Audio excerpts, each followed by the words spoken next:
Test, can you hear me? Well, good morning, everyone. Thank you for bearing with us as we figured out our last few technical difficulties, but we're ready to get started.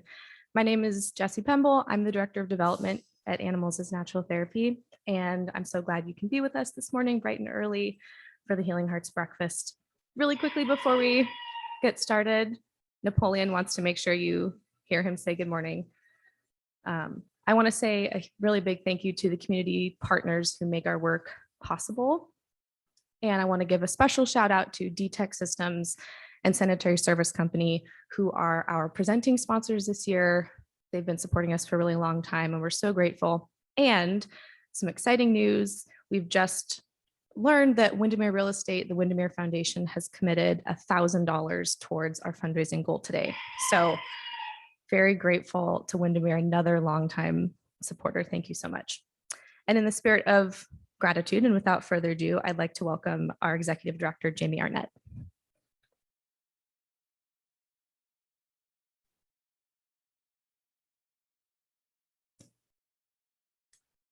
Good morning. As Jessie said, my name is Jamie Arnett, and I'm the Executive Director at Animals as Natural Therapy. I'd like to thank you all so much for getting up bright and early on a Thursday morning and joining us for the Healing Hearts Breakfast. We were really looking forward to having this as an in-person event this year, but we heard your feedback loud and clear, and many people felt that it was just too soon. So I want to thank you again for joining us for yet another Zoom call. I know a lot of people are suffering from Zoom fatigue right now. I'd like to start the morning by saying we acknowledge we are residing on the traditional, ancestral, and unceded territory of the Lummi people. The Lummi people are the original inhabitants of Washington's northernmost coast and southern British Columbia. They lived in villages throughout this territory and continue to have an ongoing relationship with these areas. Since time immemorial, they have celebrated life on these lands. Please join us in taking a moment of silence as we honor their ancestors and as we acknowledge the past, present, and future Lummi people as the original inhabitants of these lands.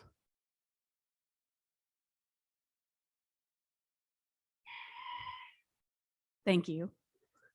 Today's breakfast will be a little different than in years past. For the last couple of years, I've collected feedback data on what resonates most with participants.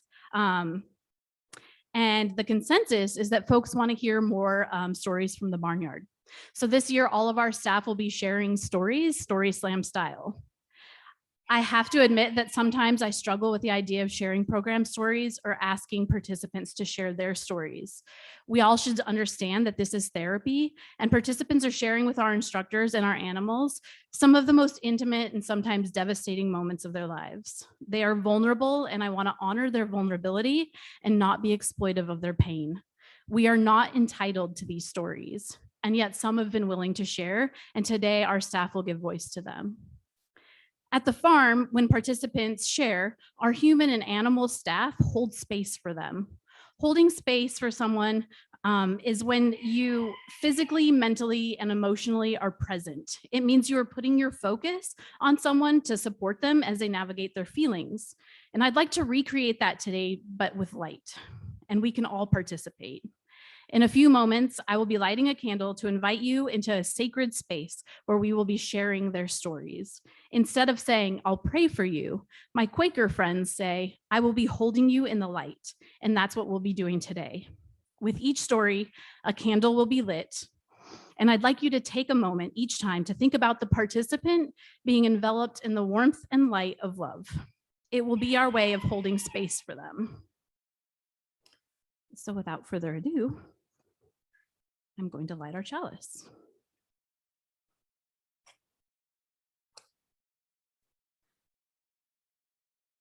We light this candle, symbol of holding our participants in the healing warmth of light and love.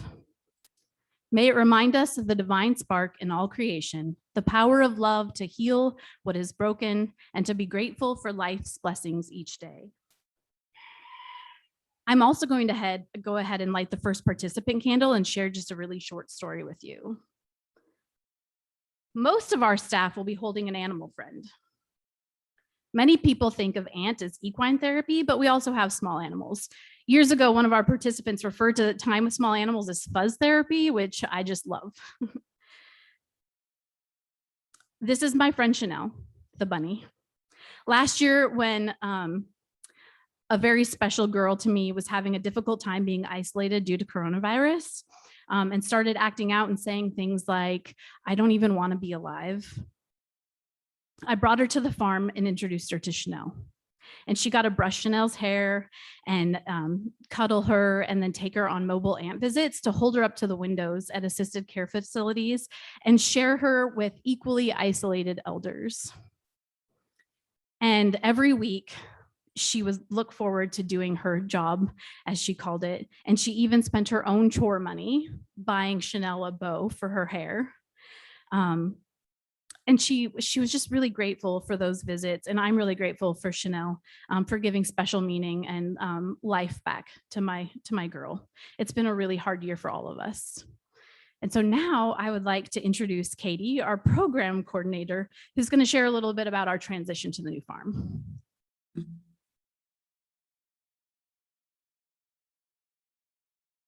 Thank you, Jamie. I'm going to light a candle for our next story.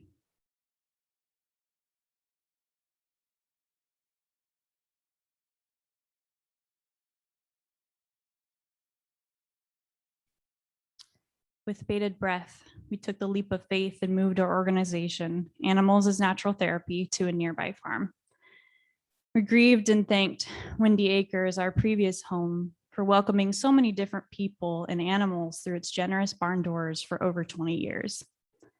As we looked forward to the next 20 years, many of us felt uncertain. How would this work? Would our animals be comfortable there? How is programming going to look in a new space with new horses?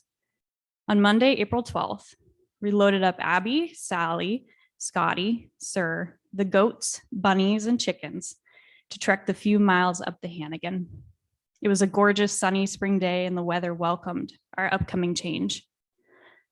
When we arrived, we worked on unloading the horses, and within the hour, all the animals were blissfully grazing, showing interest in the new horses and laying down to rest in the green fields.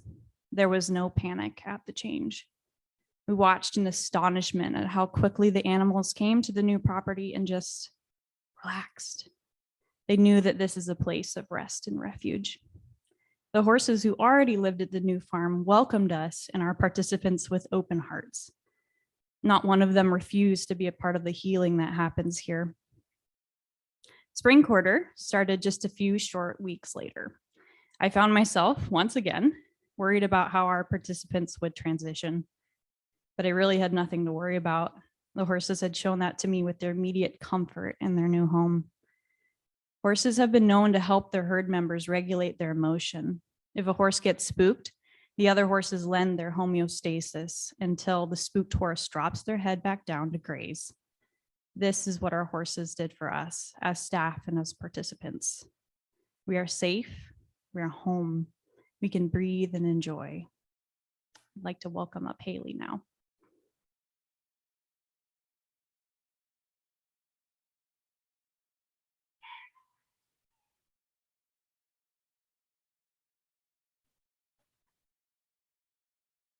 I'm going to light a candle first for our next story.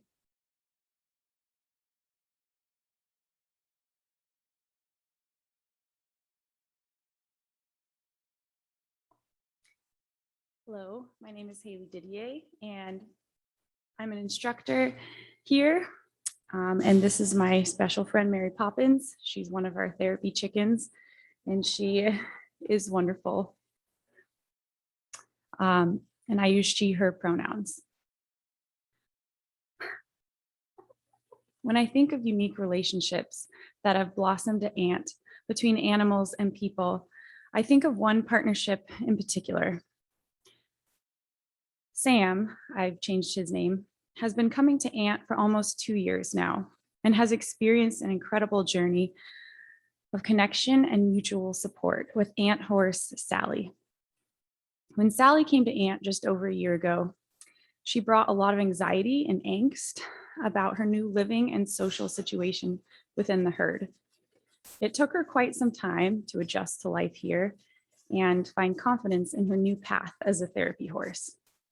One day, as I shared with Sam about Sally's struggles since coming to Ant, this young adult immediately related to her on a deep level and asked if he could work with her.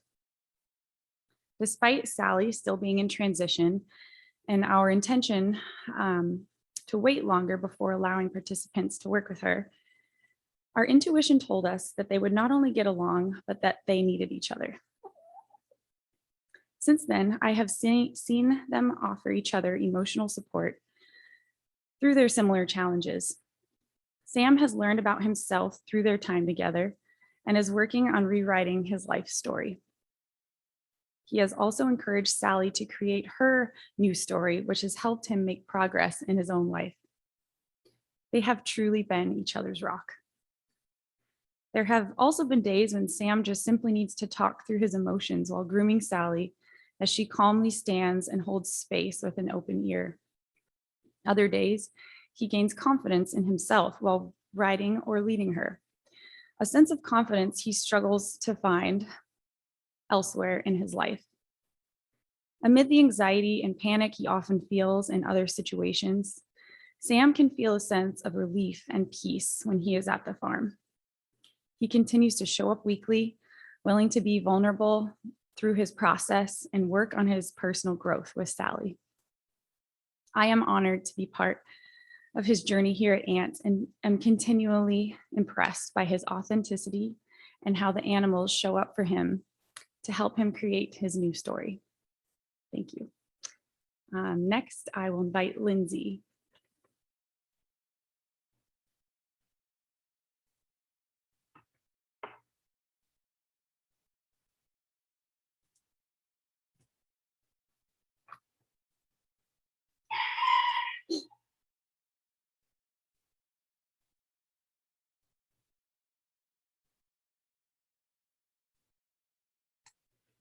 Hi, everyone. Thank you for tuning in and spending this morning with us.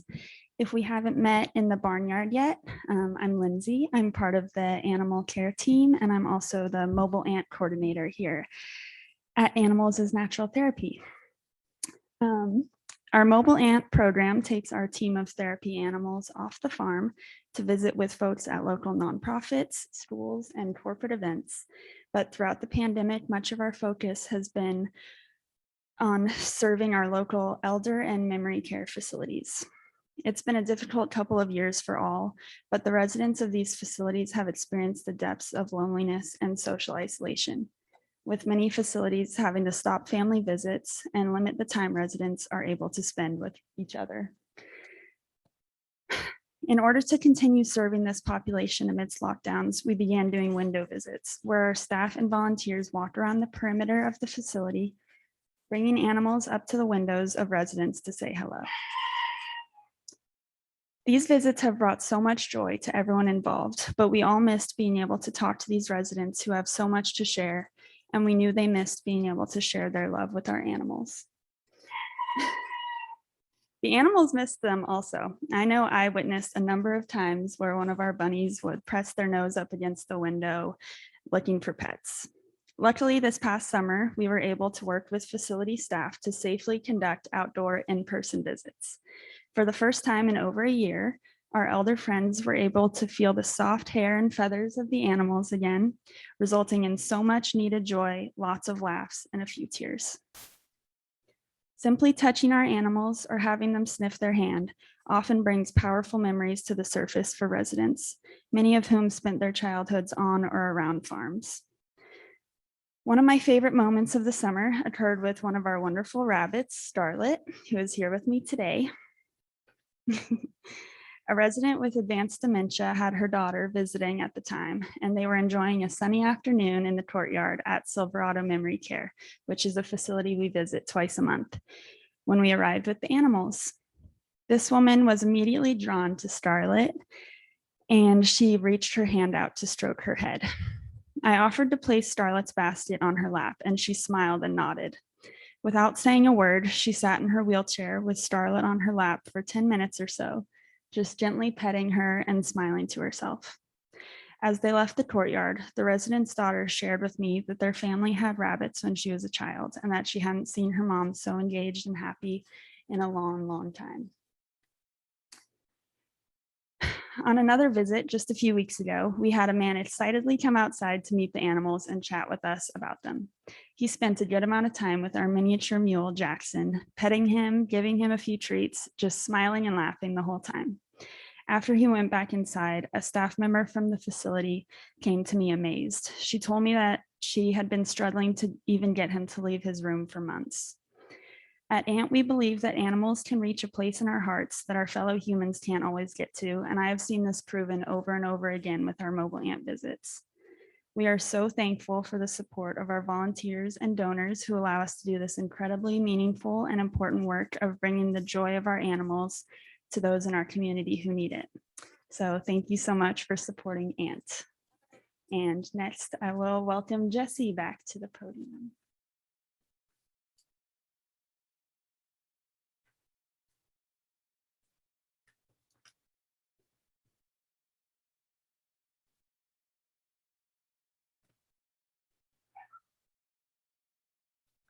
Okay, I'm going to light a candle for our next story.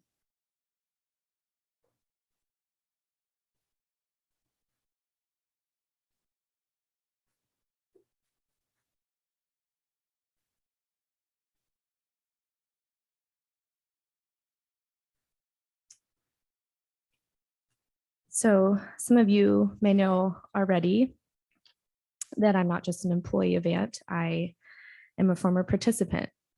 And it is such an honor and a privilege to now be in a position to support other families and to mentor the young people that come to our programs. And I worked with a really amazing young woman this spring in our teen session who asked if she could share about her horse, Coco. So this is what she wrote.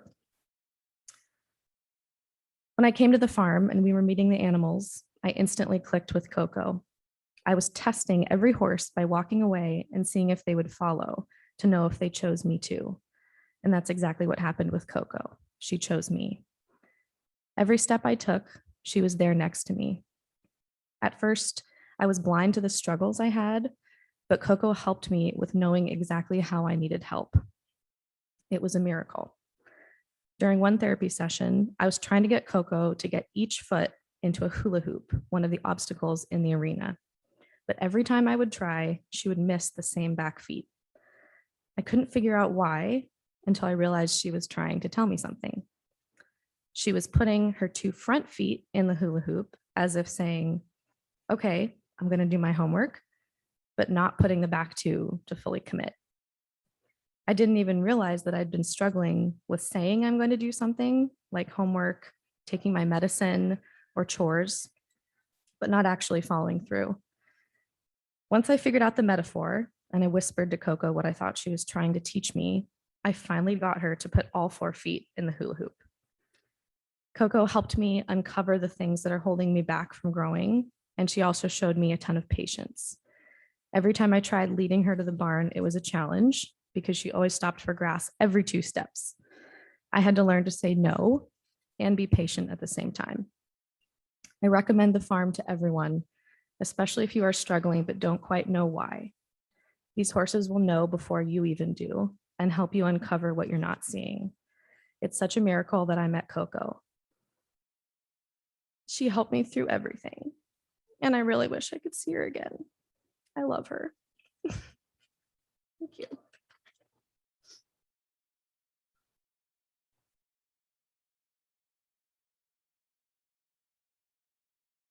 You all finally get to meet the star of the show. This is Napoleon. Okay.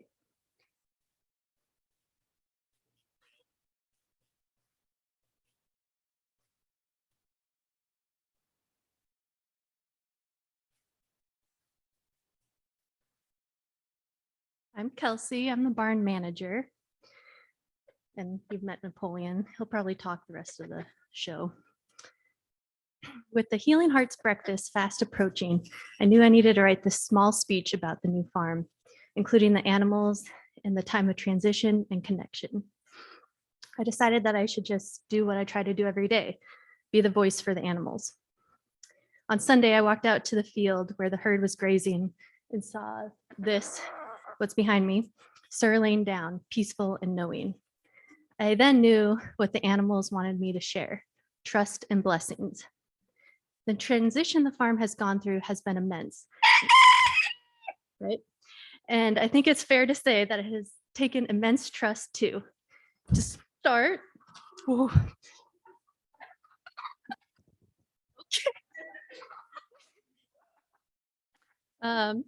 Okay, where was I? To start, we can't be more grateful for our landlord, Mike, who has invited and trusted in us to continue helping our community on his land. Our staff had a trust in the process, as we all knew there was a lot of work to be done to house all of our animals that had not previously been there, to meet the standards for our program accreditation, and to open our program to new animals. However, I think the animals were the most trusting with the process. We tried to help prepare them for the transition. We know through our work that animals communicate through pictures and our intentions. So we try to prepare them through this communication. But really, they just knew they had to trust in us to keep them safe, fed, and happy wherever we took them. This is where the blessings come in. I believe that blessings come when one places trust in the right place and in the process that is unfolding. Our instructors do it every time we start a program quarter. They trust in the process of participants choosing and working with an equine partner that allows for the blessings of this work. The new farm has proven to be a blessing for the animals. As I said earlier, the farm was not equipped for housing for the small animals. With a lot of labor, the small animals were all blessed with really nice homes. The chickens got a brand new coop with a cozy and insulated roosting and nesting house inside. They enjoy lots of free roam time twice a day with supervision for protection for the birds of prey. The rabbits' new bunny bungalow provides them with protection from the elements, and they also get to enjoy all-day access to their outdoor covered and protected playpen. The goats recently moved into their new home, complete with a little play structure that includes a slide. But one of the biggest blessings of the farm was the increased pasture space. Some of the horses were able to be out and grazing the whole day, while some of them had to split their time between the field and less nutritious areas due to their diets. Looking out to the field, you'd probably see Scotty taking a nice nap on his side, Sally and Abby trying to eat as much grass as possible, and Sir just standing there relaxed, waiting for his next meal or butt scratch. Okay, don't go into the flame. But we've also been able to see endearing friendships form between the goats and Sir as the goats are out for their turnout. This brings me to the last blessing I want to share with you, the blessing of new friends. The hardest part about our transition has been saying goodbye to the animals at Windy Acres. However, we'll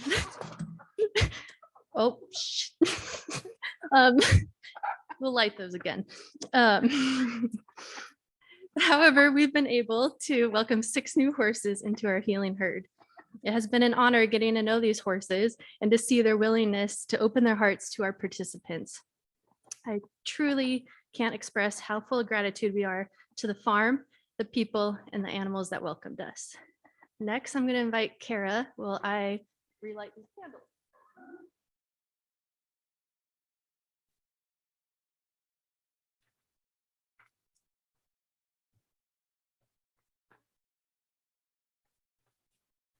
Hi, everybody. I'm going to twist this around.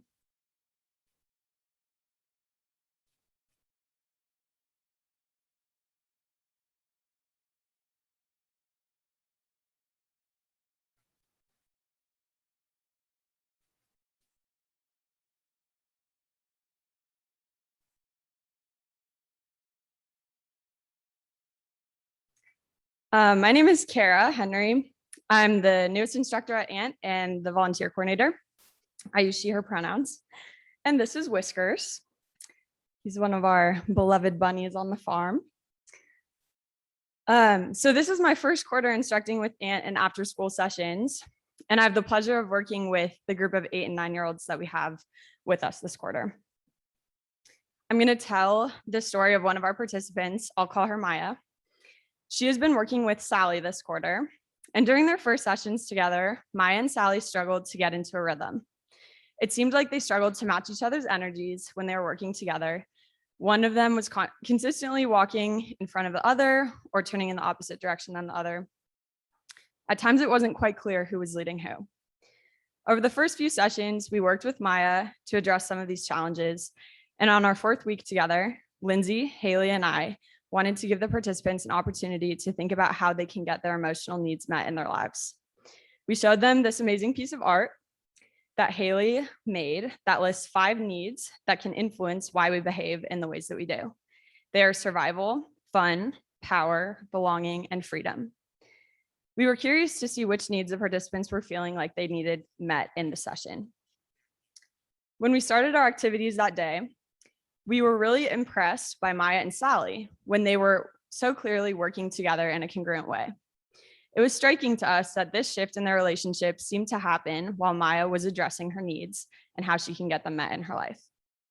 At the end of our session, when we gave each participant a chance to share what need they had met that day, Maya proudly said that her need for power had been met because Sally was listening to her and working with her in the way that she had intended as her leader. She shared that being heard by Sally made her feel powerful, and feeling powerful helped Sally listen to her and follow her lead. Since that week, it has been really amazing to see how Maya has continued to be such a consistent leader with Sally. Her confidence and trust in herself grows every time she's by Sally's side. And I'm going to pass it off to Joaquin. Thank you.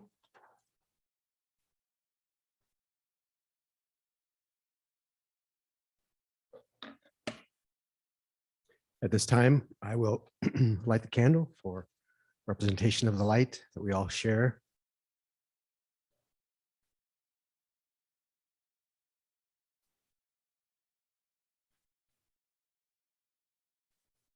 Hello, amazing people. It's an honor to be here, and it's amazing to work with such amazing staff also. I wanted to invite you to consider a visualization about one of our veterans. And through the process of understanding and experiencing the idea of acceptance, I'd like you to have your eyes open or closed. It's up to you, and just watch your breath, where your breath is at this moment, at this time. You can take in a deep breath, as I am right now, just to relax myself while I'm speaking. If your breath is high, just bring your breath low, like you're breathing out through in and out through your belly button. Imagine you're walking out to the field and your favorite horse is there. In this case, a rendition of Sir, which this veteran actually chose, and actually Sir chose her. Sentient being, a sacred place, sacred people. She's safe, ready to look at something that's bothering her. Acceptance doesn't mean you like something or want it to happen again or happen to others. Acceptance is a willingness to see that which has occupied your thoughts and your heart and your concerns, to acknowledge the role these have played in your life. Unspeakable trauma while serving in the military. Perhaps you've not wanted to look at it because of fear, pain, or some other reason, but you're here to move forward.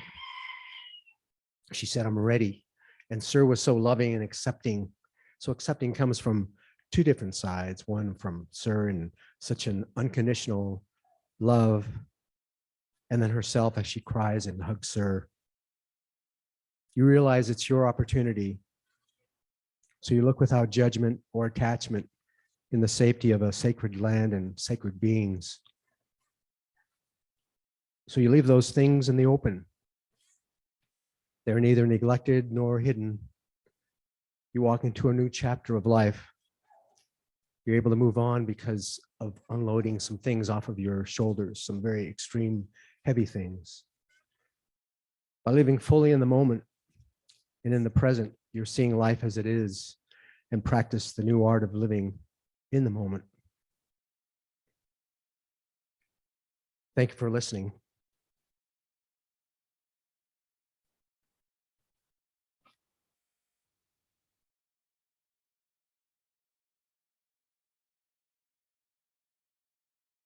I'm back with another story.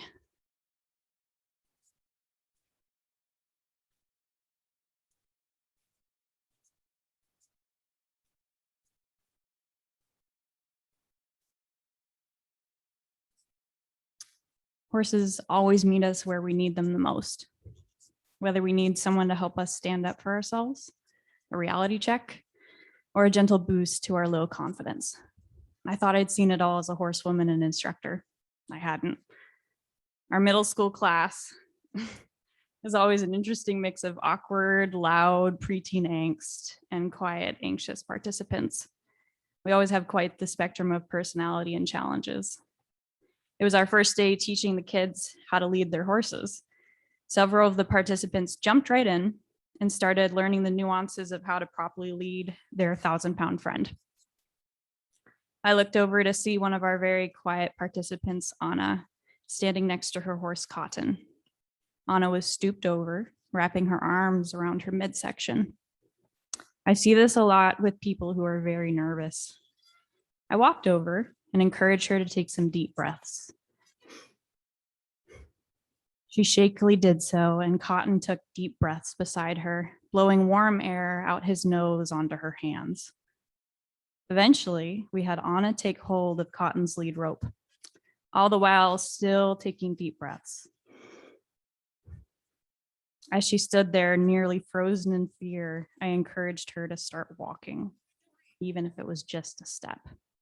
She bravely took a step out and walked about 6 feet very slowly. Cotton was with her every small step. I watched him match each of her steps, no small feat for a retired roping horse. Roping horses are bred to move very quickly from the standstill to be able to rope their cow in the allotted time for a cow roping competition. All this to say, Cotton can really get up and go when he wants to.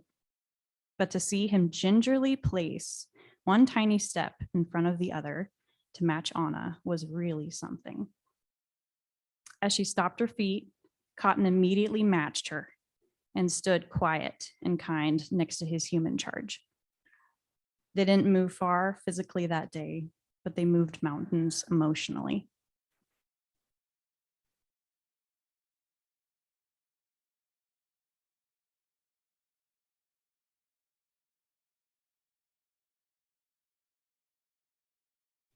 Hello again. I'm gonna light a candle for my next story.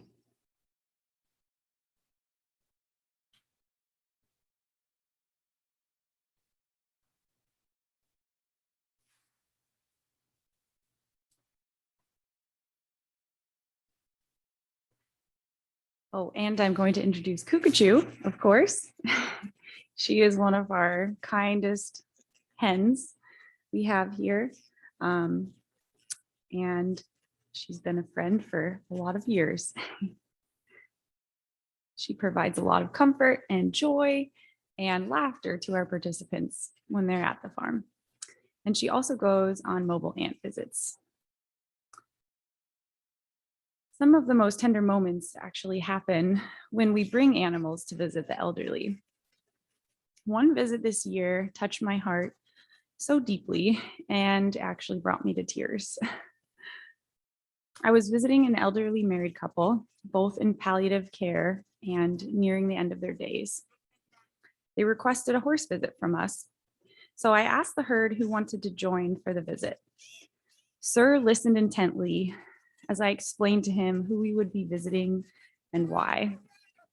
He was more than willing. When the couple wheeled outside to meet us, their eyes lit up. The wife was mostly blind, but her caretakers and I gently guided her hand to stroke Sir on the nose and the shoulder. She said she could tell he was a beautiful horse by the way that he felt. and he breathed his sweet horse breath gently on her hand in gratitude for the compliment. Both of them soaked up every minute of his company and enjoyed being in his presence while reminiscing on their days with their own horses. Before the visit was over, the last thing the husband said before they went back inside was, "Is Sir coming to heaven with us?" Tears welled in my eyes as I tried to find the words to say in response. After a few moments, I finally replied, "I think he will meet you there when he is ready." Thank you.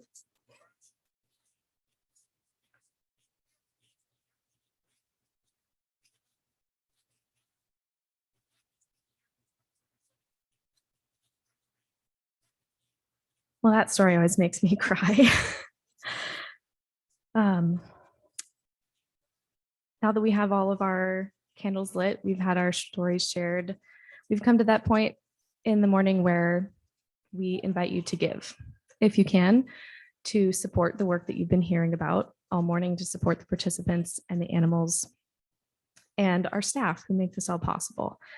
I really cannot overstate how important you are to our mission. ANT has been sustained for almost 23 years now by people who give what they can when they can because they believe in this work.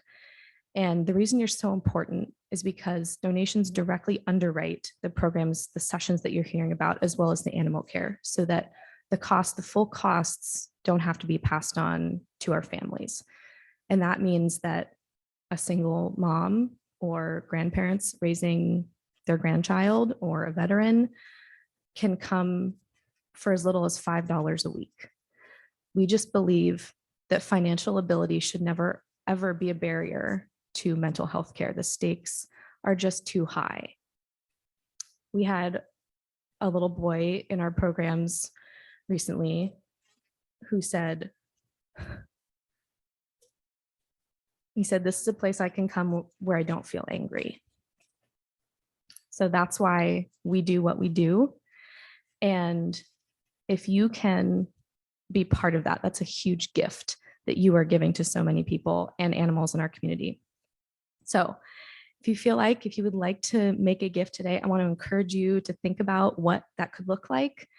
If you could give $100 today, could you give $10 a month?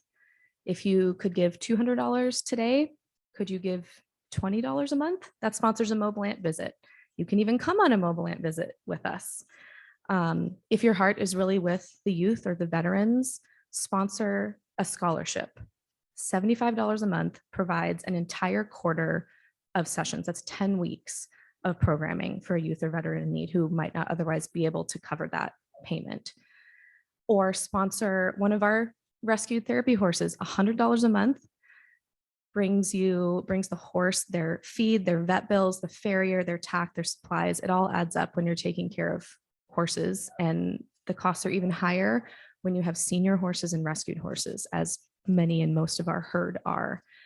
Or sponsor one of the small animals that you met this morning. $25 a month, a rabbit, a chicken, a goat who you didn't get to meet today. Whatever you feel compelled to give, whatever's meaningful for you, a recurring monthly gift is the single most effective way to support ANT, because it means that we don't ever have to question whether we can grant a scholarship request, or if we can take on a family in crisis in the middle of a quarter, or if we can pay an emergency vet bill, or if we can bring mobile ant to comfort someone in hospice care on short notice. I think of it as the lifeblood of our organization. And if you are already a monthly donor, I want to say a personal thank you. And I hope you felt inspired and heartened by all the things that you heard this morning, because you've been making that possible. And if you'd like to become a monthly donor, we welcome you, whatever you're able to give. And we are so grateful. So on a personal note, thank you for making this work possible for kids like me and for everyone else who comes to our programs. And in the spirit of working together, we're going to bring everyone back up here, and Jamie's going to lead us in a little closing. Thank you so much.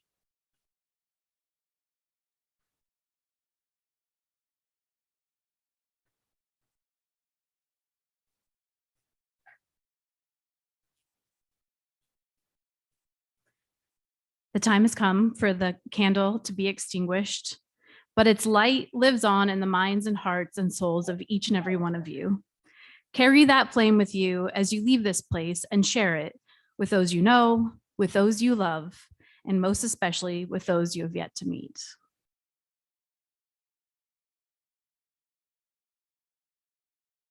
Thank you.